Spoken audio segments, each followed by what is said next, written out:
ఇప్పుడే జీ5 app download చేయండి. చూడండి మీ ఫేవరెట్ టీవీ షోస్ ఎప్పుడైనా ఎక్కడైనా. కబురు పెట్టకపోయినా వచ్చినందుకు కృతజ్ఞతలు గురువు గారు. కాలమే రప్పిస్తుంది వల్లభ.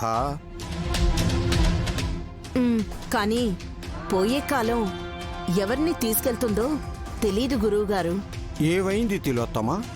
మహానుభావులు ముంగిట వస్తే మౌనంగా ఉంటావెందుకు నైని?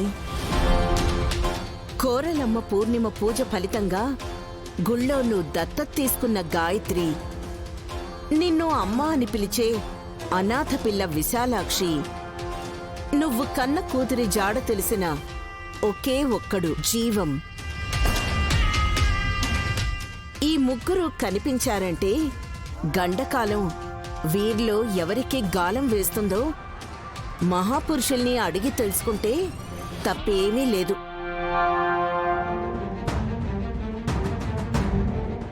తప్పేదీ కాదు, ఎందుకంటే అందులో చిట్టిగారే గాయత్రి పాప ఉంది.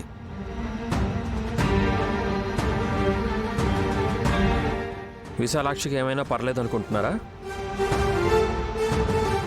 కొంపదీసి ఆ గారడి పిల్లను కూడా దత్తత తీసుకుని నా కూతురి అనుకుని కాపాడుకోవాలనుకుంటున్నారా ఏంటి? ఎక్స్క్యూజ్ మీ చిట్టి, మన కుటుంబ సభ్యుడు కాకపోయినా జీవాన్ని కూడా రక్షించాలనే అనుకుంటుంది చెల్లి.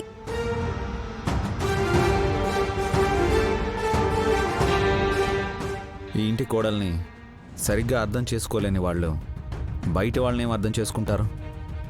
ఇండైరెక్ట్ గా నిన్నే అంటున్నాడు మమ్మీ. తంబి మరేం పర్లేదు. విశాల్ నన్ను విమర్శించడం మొదలు పెట్టాడంటే నాలో కొన్ని సవరించుకోవాల్సినవి ఉన్నాయని అనుకుంటాను. పాజిటివ్గా.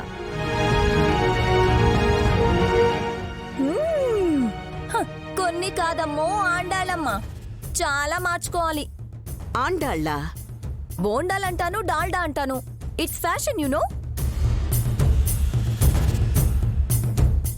ఏయ్ తిక్క పిల్లమ్మా, నువ్వు కొంచెం నోరు మూసుకుంటే గురువు గారు సెలవిస్తారు.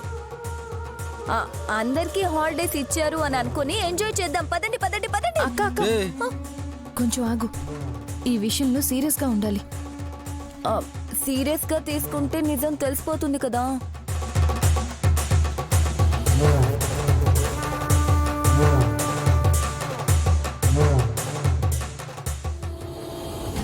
ఏ నిజం?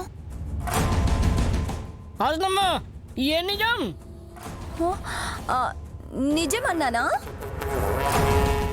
అన్నా వదినా, అదే జీవం కనబడితే మా అమ్మ జాడ తెలిసిపోతుంది కదా అని నీ ఉద్దేశం, అంతేనా? Yes yes yes yes, that's it.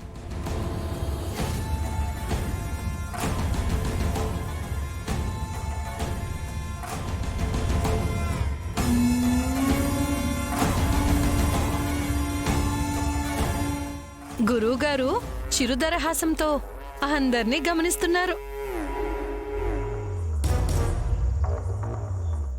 స్వామి, మా అక్క మీ దగ్గరికి వచ్చి ఈ విషయం అడుగుదామనుకుంది.